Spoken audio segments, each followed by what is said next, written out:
It's kind of crazy right now, seeing the economy doing so well. The stock market's up.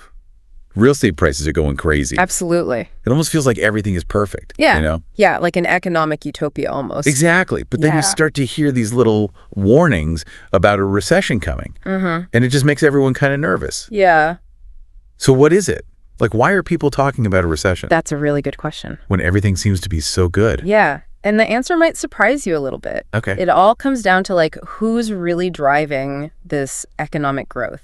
Okay. And the truth is, it's a really small group of people. Oh, interesting. Yeah. Before we get into that, though, if you're enjoying this conversation today and you want to hear more like it, go ahead and hit that subscribe button. Absolutely. All right. So let's dig into this. Okay. We've got some really interesting data from Moody's Analytics. Okay. And it paints a pretty clear picture. Right. They say that almost half of all the spending in the U.S. comes from the top 10% of earners. Really? Yeah. We're talking about people making $250,000 or more a year. Okay, so... Think about that for a second. Yeah. Think about your own situation. Do you fall into that category?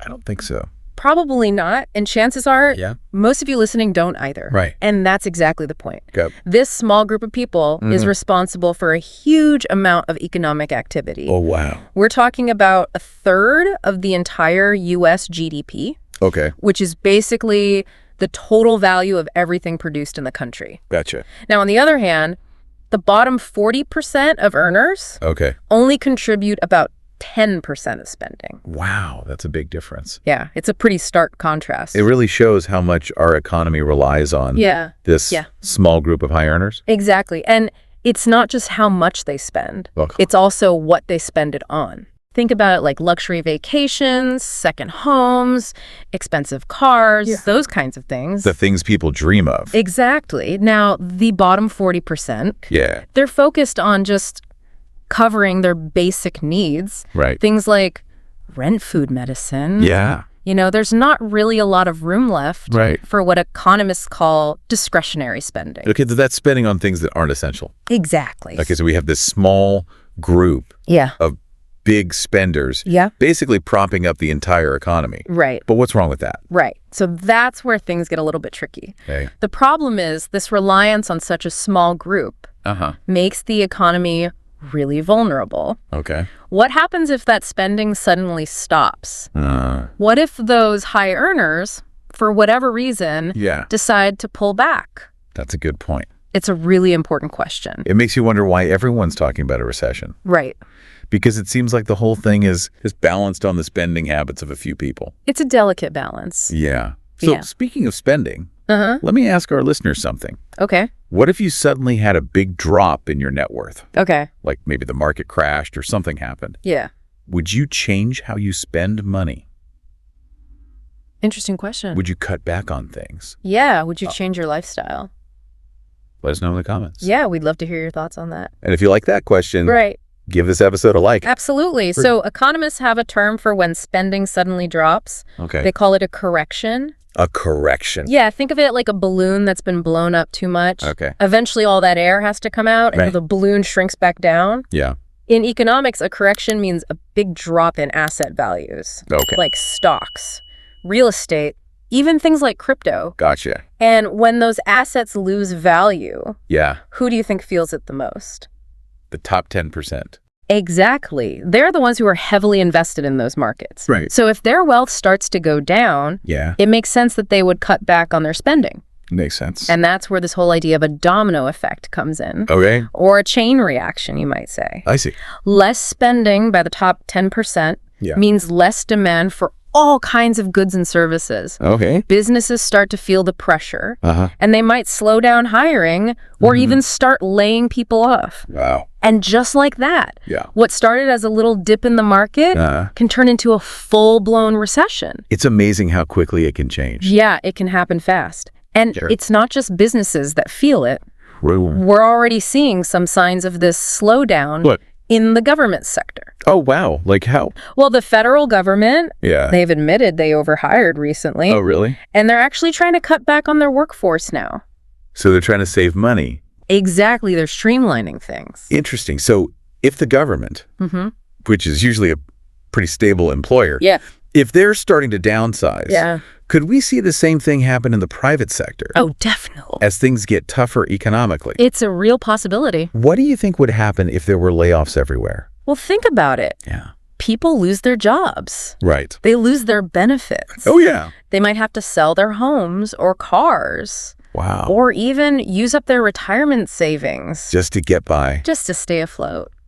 That's kind of scary to think about. It's serious stuff. It shows how a problem in one part of the economy can really affect people's lives. Absolutely. And as people have to cut back their spending, it affects all sorts of industries. Like what kinds of industries? Well, think about it. Fewer people going out to eat. Okay. Going to movies, taking vacations. Right. All the fun stuff. Exactly. Those are all part of what we call discretionary spending.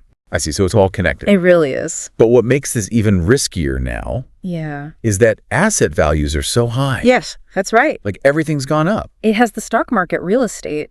Even crypto. Even crypto. It seems like everyone's been making money. Yeah, it's been crazy. But that kind of growth isn't always sustainable. Oh, okay. When things start to correct, like we talked about before, the fall can be just as big as the rise. I see. Let's look at a few examples. Okay. The stock market has hit record highs. Yeah. Things like low interest rates and speculation have driven that real estate prices have gone through the roof because there aren't enough houses and there are too many buyers. Yeah. Leading to bidding wars and stuff. Exactly. You're right. It's been a wild ride. It has. And then you have cryptocurrencies. Which were unheard of just a few years ago. Pretty much. And now it's this huge speculative market. But what happens when it all stops? Right. When interest rates go up? Right. When people stop buying? When the excitement fades? That's the big question. And the answer might not be what you want to hear.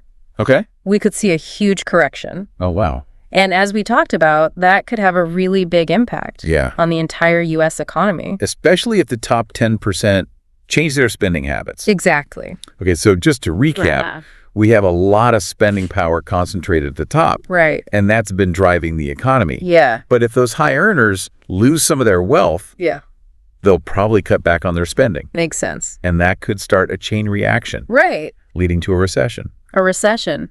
It's a lot to think about. It is. And it makes you wonder who would be hurt the most if a recession happened. That's a good question. Who would really feel the pain? Yeah. Well, unfortunately, it's usually the people who are already struggling. Oh, wow. The bottom 40% we talked about before. Okay. They don't have much wiggle room in their budgets. Right. They're often living paycheck to paycheck. Yeah. And they don't have the savings to handle an economic crisis. Yeah. It's a tough thing to think about. It is. It really shows why it's so important to understand how the economy works. Right. You know, if we know about these problems, we can be more prepared, both as individuals and as a society, to protect people who are most at risk. Absolutely. Being informed is so important. It really is. So to sum it all up, okay, we've been talking about how much the U.S. economy depends on the spending of the top 10% of earners. Exactly. And we saw how a correction in the market could make them cut back on spending. Which could then cause a ripple effect. Right, a chain reaction. Yeah, throughout the whole economy. Throughout the whole thing. And that could lead to a recession. Exactly. And as we just talked about, the people who are already struggling would probably be hurt the most. It's a tough reality. It is. It's a lot to take in. It is. It's a complex system. Well, this has been really interesting. Yeah. Even though it's a little bit scary. It is. But these are important things to talk about. Definitely. Thank you so much for sharing your knowledge with us today. It's been my pleasure. I always enjoy these conversations. And for everyone listening, if you learned something new today, please hit that like button and subscribe. Absolutely. We'll have more deep dives on important topics coming soon. Thanks for listening, everyone. And stay curious.